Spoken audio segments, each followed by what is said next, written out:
राधे राधे सभी को। तो सुबह का जो रूटीन वर्क है वो ख़त्म करके मैंने सोचा दोपहर में थोड़ी देर लेट जाती हूँ, लेकिन मेरी बेटी को ये भाई इसका थोड़ा ना सहन होगा। तो वो जल्दी से आई मेरे पास रोते हुए कि मम्मा मेरा टीवी चला दो। टीवी हालांकि चल रहा था, पर उसको ये बर्दाश्त नहीं है कि अगर वो जाग रही है तो कोई उसके बराबर में लेट जाए। तो फिर मैंने उसका टीवी चलाया, फिर वो बोले कि मम्मा मेरे को बादाम खाने हैं। भाई मेरी बेटी को मतलब पता नहीं है क्या दिक्कत है, जब तक वो कोई चीज़ इतना खाती है कि जब तक उससे मन नहीं भर जाता, तो वो अभी बादाम के पीछे लगी हुई है। सुबह भी बादाम खाए, फिर दोपहर में, फिर शाम को फिर। तो फिर मैंने उसको बादाम दिए और मैंने अपने लिए नमकीन निकाली कि ये खाएगी तो इसके साथ ही बैठ के वहाँ पे टीवी देखते हुए कुछ खा लूँगी। फिर हो गई थी शाम, तो मैं कपड़े चेंज करके आई किचन में। इसके दद्दू भी ऑफिस से आ गए थे, बारिश की वजह से आज वो जल्दी आ गए थे। तो मैंने उनका टिफ़िन निकाला बैग से। तो फिर सिंक में थोड़े से बर्तन पड़े थे, उनका टिफ़िन भी था, मैंने सोचा चलो साथ में ही साफ़ कर देती हूँ।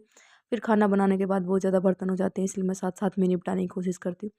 तो फिर मैं करने लगी बर्तन साफ़, और बर्तन साफ़ करते हुए दिमाग में बस एक ही बात चल रही थी, जो हर औरत के दिमाग में चलती होगी, हर हाउसवाइफ के, कि शाम को खाने में क्या बनाना है। मतलब सुबह भी सोचो कि क्या बनाना है, शाम को भी सोचो क्या बनाना है। तो फिर बीच में आ गई मेरी बेटी, थोड़ा-सा उसको पैम्पर किया क्योंकि उसकी थोड़ी तबीयत डाउन है। तो इसकी वजह से वो बहुत ज़्यादा चिड़चिड़ी हो गई है, पता नहीं क्यों हर बात पे रोने लग जाती है। तो उसको थोड़ा-सा पैम्पर करके उसके दद्दू के पास छोड़ के आई, और फिर मैं लग गई अपने दोबारा से अपने बर्तन साफ़ करने। बर्तन नहीं ख़त्म होंगे दुनिया से, मेरे को ये लगता है। घर घर की औरतें ख़त्म हो जाएँगी, लेकिन बर्तन नहीं साफ़ होंगे भाई कभी भी।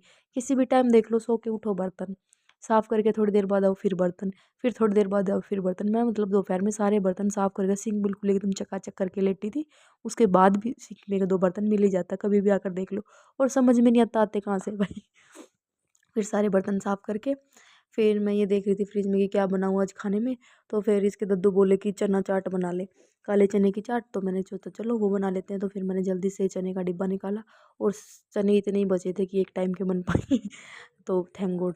तो फिर मैंने वो चने कुकर के अंदर डाले, और उनके अंदर पानी मिला के स्वाद अनुसार नमक डाला।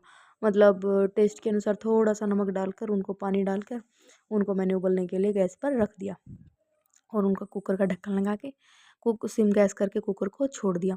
और फिर मैंने सोचा जब तक चने उबल रहे हैं तो घर का थोड़ा सा साफ़ कर देती हूँ। मतलब बच्चे के साथ आपको सुबह शाम दोनों टाइम घर को ऐसा साफ़ करना पड़ता है, फिर भी कुछ ना कुछ सामान इधर उधर बिखरा रह ही जाता है। तो ऐसे ही मेरी बेटी ने हर जगह सामान बिखेर रखा था, तो मैंने उसको समेटा। भाई इस बास्केट को दिन में 4 बार मैं ठीक करती हूँ। फिर इसकी साइकिल है जो वो कभी नहीं चलाती, बस इधर उधर लेके घूमती रहती है, उसको भी अपने ठिकाने पे रखा। और जो उसके कपड़े इधर उधर फैले हुए थे, उसके पजामे टी शर्ट जो, वो सब कुछ अपने ठिकाने पे रखा। फिर ये सारा काम फिनिश करके मैं गई किचन में। तो चने भी उबल गए थे, तो इसलिए मैंने सोचा तब तक प्याज टमाटर खीरे काट लेती हूँ।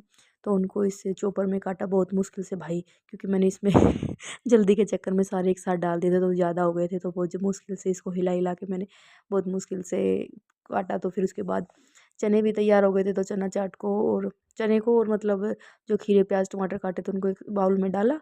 और फिर स्वाद अनुसार नमक, नमक थोड़ा कम ही रखना, क्योंकि चने में पहले हमने उबालते टाइम नमक डाल दिया था।